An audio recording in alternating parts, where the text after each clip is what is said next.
हेल' खुलुमबाय बयखौबो नोंथांमोन बयखौबो आंनि बे गोदान भिडिअ गोसो गोथारै फरायनानै लाग्रोनाय थाबाय। दायो आङो बे गोदान भिडिअनि गेजेरजों नोंथांमोननि खाथियाव मोननैसो गोदान निउसफोरखौहाय खोन्थानो फोरमायनो थांगासिनो दङ। नोंथांमोना भिडिअखौ मोजाङै जोबजासिम नायलांबानो जाबाय। APSCनि आगुनि मासिगिरि बा चेयारमेन राकेश पाल बिथांखौहाय 2016 मायथाइनि नभेम्बर दानावहाय एरेस्ट खालामनाय जादोंमोन। दा बिथांखौहाय गुवाहाटी गोजौ बिजिरसालिया जामिन होबाय होननानै बुंदों। दा बिथांखौहाय 6 बोसोर जोबथेसालियाव जोबनानै दोननायनि उनाव दा बिथांखौ उदां अख्राङाव हगारबाय। बिथांखौहाय माखासे दायनि थाखाय आयेन बेरेखायै साख्रि थिसनथाइनि जि रां लानायनि दायावहाय बिथांखौ 6 बोसोर जोबथेसालियाव दोननाय जादोंमोन। दा गुवाहाटी गोजौ बिजिरसालिया फोसावबाय जे बिथांखौहाय जोबथेसालिनिफ्राय उदां खालामनाय जाबाय होननानै। कंग्रेसनि गोख्रों दैदेनगिरि राहुल गान्धी बिथांखौहाय पार्लियामेन्टनिफ्राय दानो डिसक्वालिफाइ खालामनाय जाबाय होननानै पार्लियामेन्टआ फोसावबाय।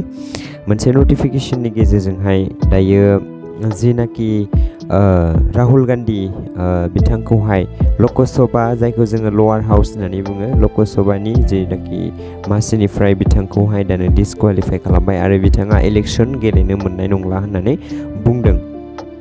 दा 2019 मायथाइनि जि जाथायखौ लानानै बिथाङा नरेन्द्र मदि बिथांखौहाय हादरनि गाहाय मन्थ्रि नरेन्द्र मदिखौ खेंसालियै लाजि फोनांनाय बा बदनाम खालामनायनि दायावहाय बिथांखौहाय एरेस्ट खालामनाय जादोंमोन बोसोरनैनि थाखाय। आरो बे केसनि थाखायनो बिथांखौहाय MP मासिनिफ्राय दानो डिसक्वालिफाइ खालामनाय जाबाय होननानै फोसावबाय। बिथाङा मदि टाइटेलखौ लानानै बा मदि मोनसे मुंखौ लानानै बिथाङा हादरनि गाहाय मन्थ्रिखौ खेंसालियै बदनाम खालामदों आरो बेखौ सोंखारिनाय जादों। दा बिथाङा बुंदों मदि टाइटेला सिखावफोरनाल' मदि टाइटेल थायो नामा होननानैहाय बिथाङा मोनसे बदनाम खालामनाय रावजोंहाय बेखौ बुंदों आरो बे दायनि थाखायनो बिथांखौहाय दिनै पार्लियामेन्टआ डिसक्वालिफाइ खालामनानै होनाय जाबाय होनदों आरो बिथांखौ MP महरै गनायनानै लानाय नंलिया। ब्रैथि एशियान कक' चेम्पियनशिप जेनाखि गेम, बेयो जोंनि BTR ओनसोलनि सिङाव थानाय तामुलपुर जिल्लायावहाय मोजाङै मोजां खुंफुंजालांबाय। बे कक' चेम्पियनशिप गेमावहाय जेनाखि देरहागिरि भारत हादरनि हान्जा, बे हान्जायावहाय तामुलपुरनि सासे लाइमोना बा सासे सिख्लाया भारत हादरनि हान्जानि जानानै गेलेदोंमोन आरो भारत हादरनि बे मोननै हौवा आरो हिन्जावसा मोननै हान्जाया देरहासार जानो हादों। बे देरहासार जानाय हान्जाजोंहाय तामुलपुरनि सासे रन्जना सरनिया बिथाङाबो गेलेदोंमोन होननानै बुंदों आरो बिथाङा भारत हादरनि जानानै गेलेनानै बिथाङा बे कक' चेम्पियनशिप गेमावहाय देरहासार जानो हाबाय। दा बे तामुलपुर जिल्लानि जि रन्जना सरनिया बिथांनो दायो BTRनि जेनाखि सरकार, प्रमद बर' सारनि दैदेननाय BTRनि सरकारा दायो बिथांनो 10 लाख नोगोद रां बान्था होगोन होननानै फोसावदों होननानै दानो खौरां बिजोंनि गेजेरजों फोरमायथिदों। दा बे बाथ्राखौ लानानै जोंनि बर'नि माखासे गोबांथार रायजो राजा बिथांमोना बुंसोलायदों बर'नि गेलेगिरिफोरनोब्ला मोजाङै सुबिदा होआखै बा बर'नि गेलेगिरिफोरनोबा बेबायदि नोगोद 10 लाख रां होनाय नङामोन, बर'फोरनोबा खम होगौमोन। दायो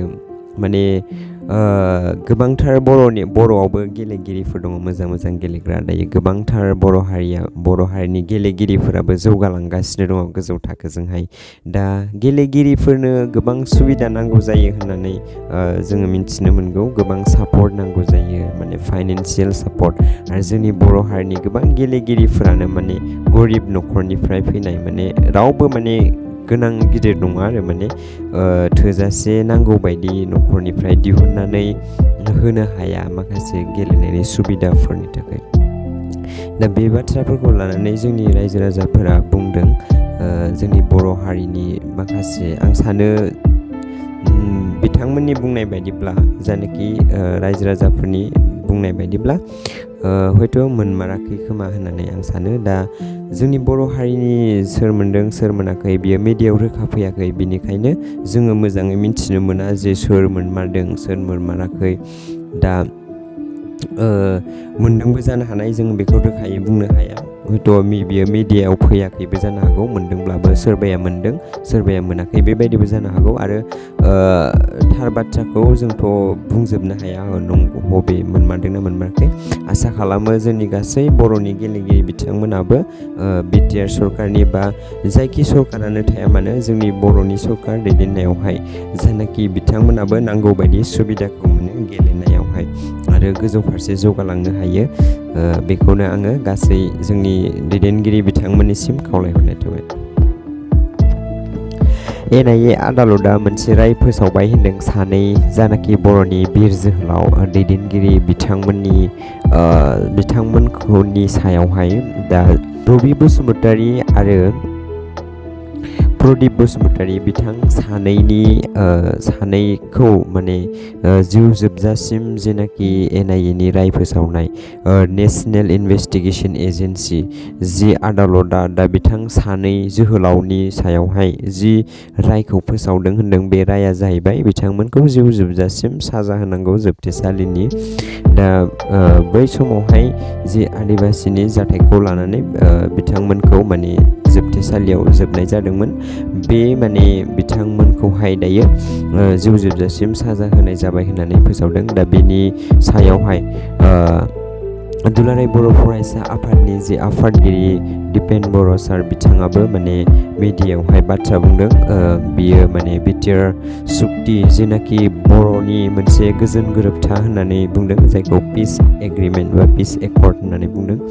बे एकर्ड जासेयावबो दिनैहाय माने माखासे बर' हारिनि बिग्रायारिफोरा दासिमबो जोबथेसालियाव दङ होननानै जोङो मिथियो। बा बे थानाया माने गोबां बर' हारिनि सुबुंफोरखौहाय दिनै दुखु फोनांदों बा दुखु मोनहोदों। जायनाखि NIA आदालतनि जि राय, बियो माने बिटिआर मोनसे सुक्तिनि बियो हेंथा जादों बा बिटिआर सुक्तिखौ बियो फेलें खालामदों। बियो माने इगनर खालामनाय बायदि जादों। बिटिआरनि जि सुक्ति, बिटिआर सुक्तियावहाय जि बाथ्राफोर लिरनाय दं, बे बाथ्राखौहाय माने इगनर खालामनाय जादों। बेखौ माने नासयनाय जादों होननानै जानाखि दुलाराय बर' फरायसा आफादनि आफादगिरि दिपेन बर' बिथाङा बुंदों। आरो बे बाथ्राया सैथो। थारमाने गोबां बर'फ्रा दुखु मोनदों माने बेबायदि दिनैहाय बिटिआर सुक्ति जासेयावबो मानो गोबां बर'नि जानाखि हाथियार लानानै सोमावसारनाय दैदेनगिरिफोर बिथांमोना दासिमहालागै मानो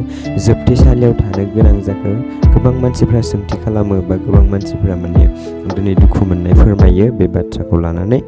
दायो दुलाराय बर' फरायसा आफादनि आफादगिरिया बुंथिबावदों जे भारत हादरनि गाहाय मन्थ्रि आरो नखर मन्थ्रि बिथांमोननिसिम माने लाइजाम लिरगोन बे जेंनानि सायाव, बे जेंनाखौ लानानै लाइजाम लिरगोन होननानै बुंदों।